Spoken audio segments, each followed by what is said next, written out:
The real front line wasn't at the borders, it was inside the factories.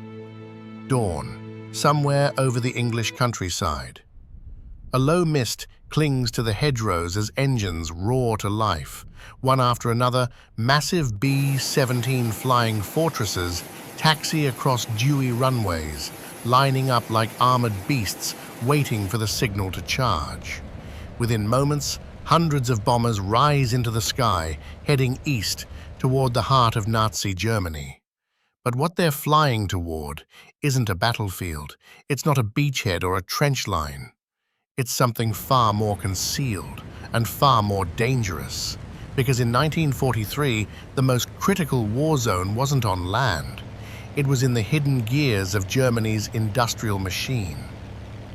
A new kind of war had begun, one fought not with bayonets and tanks, but with rivets and assembly lines. American strategists, guided by intelligence and desperation, made a bold and terrifying decision: to strike the enemy's war-making power in broad daylight. They called it precision daylight bombing, a radical shift from nighttime area bombing. No longer would bombs fall blindly on cities. Now they were aimed at specific targets: engine factories, aircraft plants, fuel refineries, ball bearing works. The hope? That by cutting off the supply of weapons, they could end the war faster and save more lives in the long run. But this wasn't just ambitious, it was deadly. Why daylight? Why precision? Because the stakes were too high for anything less. Factories like the WWII assembly plant in Marienburg, the ball-bearing plants in Schweinfurt, or the vital oil refineries in Ploiești weren't just military targets. They were the lifeblood of Hitler's war machine. Every fighter plane built in Marienburg could shoot down a dozen bombers. Every bearing from Schweinfurt spun inside a tank turret or aircraft engine.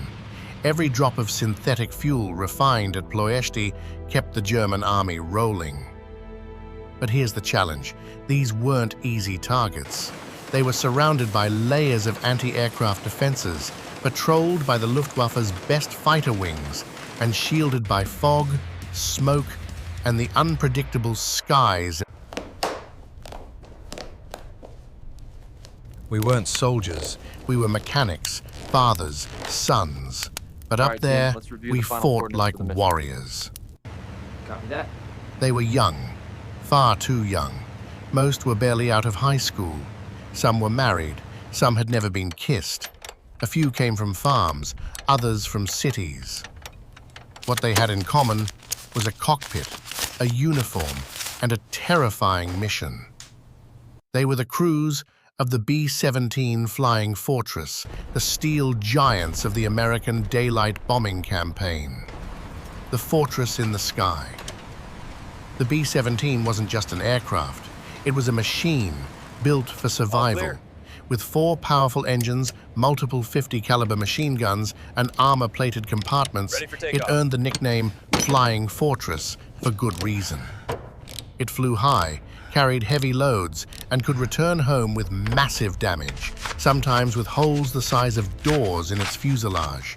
Inside, 10 crew members worked in tight coordination. NP pilot and co-pilot, the captains of the sky. Navigator and bombardier, the brains of the mission, guiding and targeting. Radio operator, the voice that connected them to command. Engineer top turret gunner, both mechanic and defender. Baystring gunners, tail gunner and ball turret gunner, the watchman spinning 360 degrees to protect the ship from enemy fighters. Each man had a station. Each had a responsibility. Each knew that the lives of the others rested on his alertness, precision, and courage. Life on the ground, before the storm. Before every mission, the day began in darkness. Around 3 a.m., airmen were shaken awake in freezing barracks.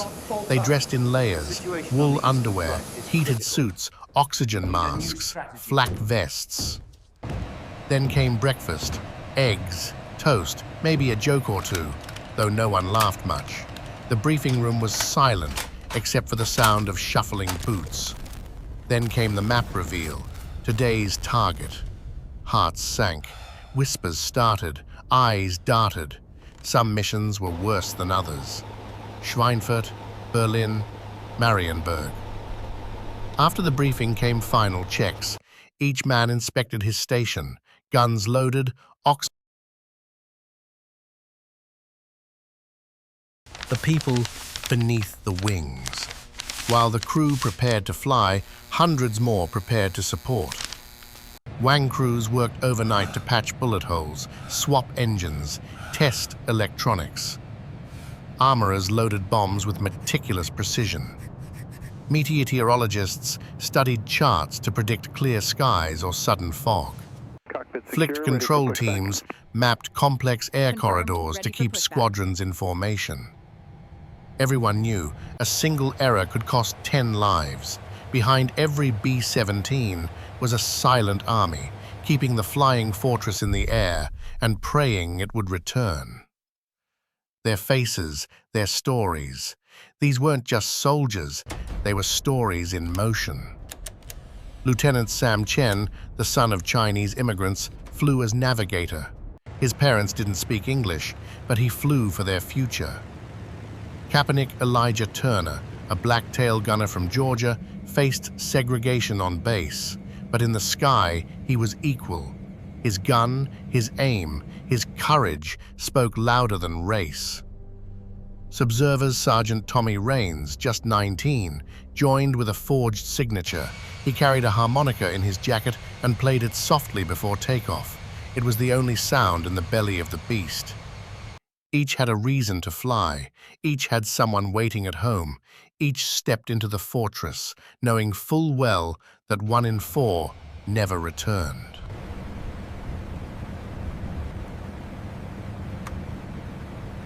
Beyond every cloud line, there waited blood, steel, and death. It begins with silence, not peace, the kind of silence that presses against your eardrums just before a storm breaks. The formation has crossed the North Sea. England is behind them. Germany lies ahead, still invisible but very much awake. Inside the bombers, tension is rising. The gunners shift in their harnesses. The bombardiers stare down through glass domes. The pilots steal glances at the horizon. And then they see it. Act 1. The opening salvo. Flak over the fatherland. Dark black puffs erupt in the sky ahead. Flak. German anti-aircraft guns, 88mm cannons, radar-guided, deadly accurate.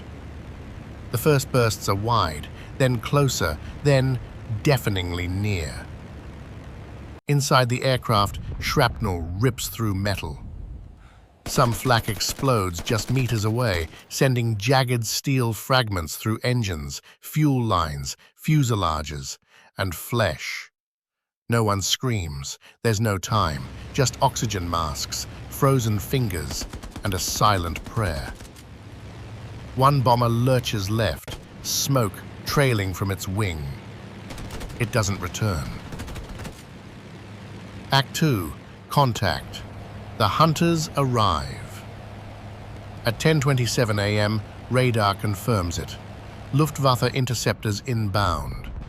From the east, like black arrows in the sky, come FW-190s and Bf-109s, Germany's elite fighters. They streak through the formations in waves, guns blazing. The air is filled with tracers, red, white, and yellow streaks like demonic fireworks. The bombers hold their tight box formation, overlapping arcs of fire. 10 guns per plane, dozens of plane. A flying fortress isn't helpless, but it's also not invincible. Tail gunners log, October 14th, 1943. They came in fast, straight through us. I saw Tommy's ship take 3 hits in the nose. It broke apart. No shoots, just fire. The Mustang escorts arrived late. P-51s, long-range guard.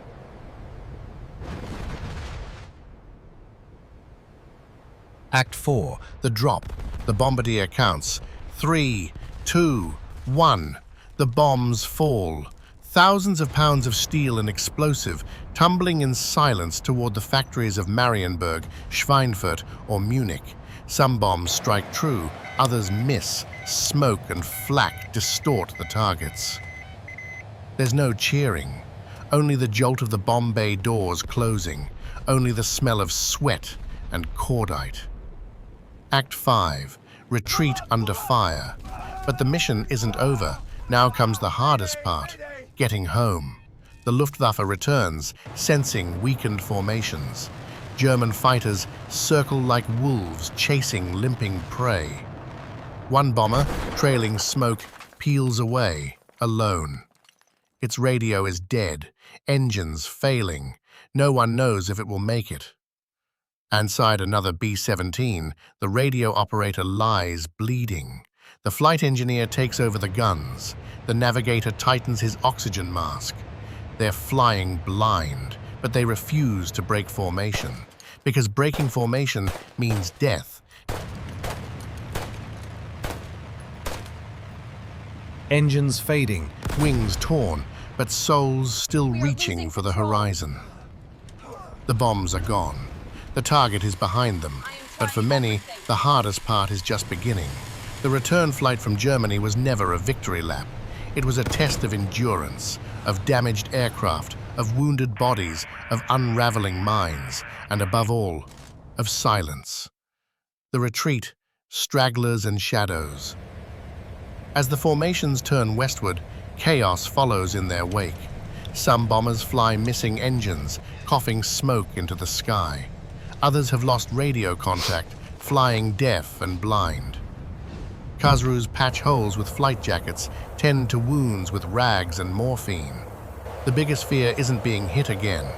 It's falling behind, because the Luftwaffe knows. They watch for stragglers, the weak ones. One bomber, just a few miles off course, becomes an isolated target. Some vanish without a trace. Crossing the sea, hoping for a miracle. Many don't make it over land. Damaged aircraft limp over the North Sea, losing altitude. Fuel runs low, engines sputter, smoke trails behind. Crews prepare for the worst. Itching drills, Larmife rafts, emergency flares. Then a voice crackles on the radio. "This is Rescue Control. We have you. Hold steady." Air-Sea Rescue, silent heroes of the skies. Below them, fast-moving boats and seaplanes wait in frigid waters. These are air-sea rescue units, trained to find downed crews within minutes. They scan radar, listen for emergency beacons. Every second matters in waters this cold. They've saved hundreds, but they can't save them all. Touching down, but not all come home.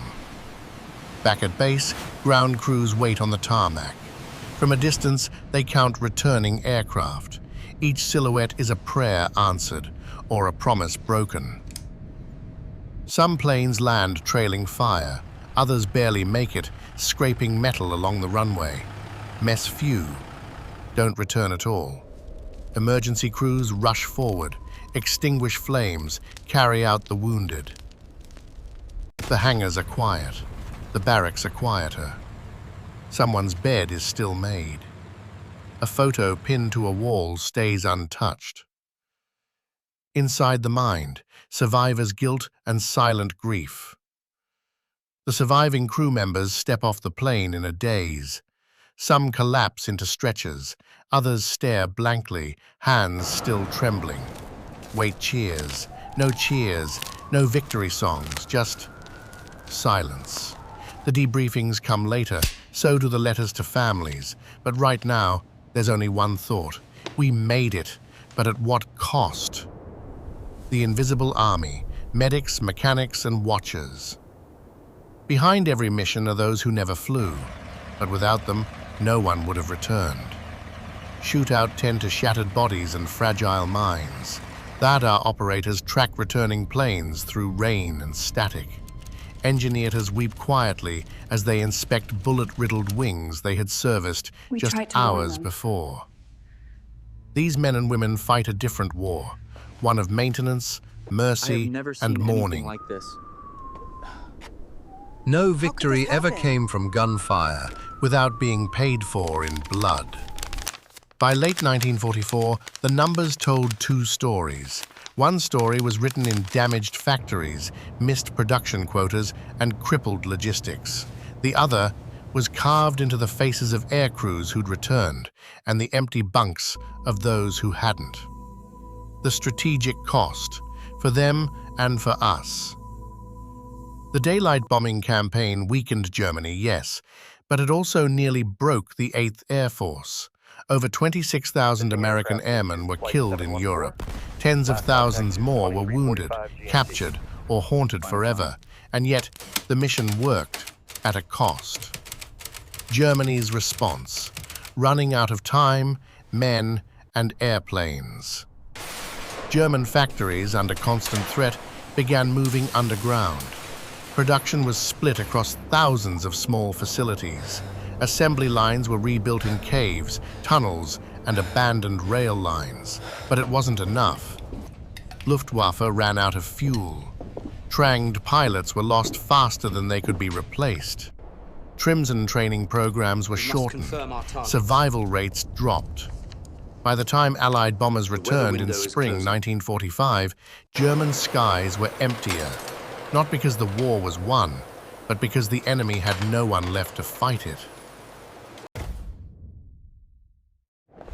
The bigger lesson. This wasn't just about bombs. The Daylight Campaign wasn't just about destruction. It was about understanding how modern war actually works, and what it taught was clear. In a total war, you don't just fight armies, you fight supply chains, infrastructure, and time itself. The factories weren't just buildings, they were arteries. The workers, the railroads, the oil fields, they were the lifeblood of a war machine. By cutting those veins, America proved that war could be won from the air. Legacy, a new kind of air power. The campaign gave birth to ideas that would define air strategy for decades. Locality precision bombing over saturation fire. Joint operations with ground intelligence and weather support. Range fighter escorts as a standard, not a luxury. Smooth birth of the modern Air Force command structure. It wasn't perfect. Many missions missed. Civilians still died. Factories were rebuilt. But the principle held. Smart bombing, when it works, can shorten a war more than any army on foot. It's a weight that you carry. Echoes, in letters and diaries. Among the thousands of silent witnesses to that campaign are fragments of memory. Crypto from a bombardier to his wife. If I come back, I'll build something with my hands instead of destroying it. A mechanic's notebook with one entry. Replaced 2 engines. 1 gunner didn't return. 1 cigarette. 1 prayer. Chaplain's diary. They never bragged. They never cried. They just flew. These words remain, long after the smoke has cleared. Some flights never landed because their pilots became part of the sky. Years have passed, decades even. The roar of the engines is gone. The skies over Germany are quiet now. But listen closely, and you might still hear the echoes. The story of the B-17 crews didn't end with victory. For many, it only changed shape, from combat missions to memories, from battlefields to living rooms, from uniforms to folded flags. What remains? Steel, stone, and silence. Across the world, remnants of the air war remain. Restored B-17s, gleaming in museums, their gun ports empty, their bomb bays closed forever. Black and white photos, frozen mid-flight, capturing young men who'd never grow old. By cemeteries, rows of white crosses marked only by names, ranks, and dates far too close together. Each artifact is a whisper. Each one says, We were here. The cost that doesn't fade. The war ended, but for survivors, something never left. Many lived with nightmares, guilt, and voices they could still hear in the dark. Cumming never spoke of it again. Others only cried when no one was looking. Parents stared at empty chairs, have a name back then, but it had a face, young, haunted, and silent. From then to now, what did it all mean? Precision bombing doctrines shaped NATO's air strategy for decades. Point force planning, weather intelligence, and supply chain targeting became military norms. Need for international cooperation in war and peace became undeniable. But beyond military tactics, it left behind something more fragile and more vital, a lesson in the cost of power, a reminder that peace isn't free, a legacy carried not just in medals, but in scars. In every sky, a ghost. Today, we fly faster, higher, smarter. But in every drone, every stealth bomber, every satellite-guided missile, there's a shadow of a young man in wool gloves staring through frozen glass in a B-17. There's a soul whispering.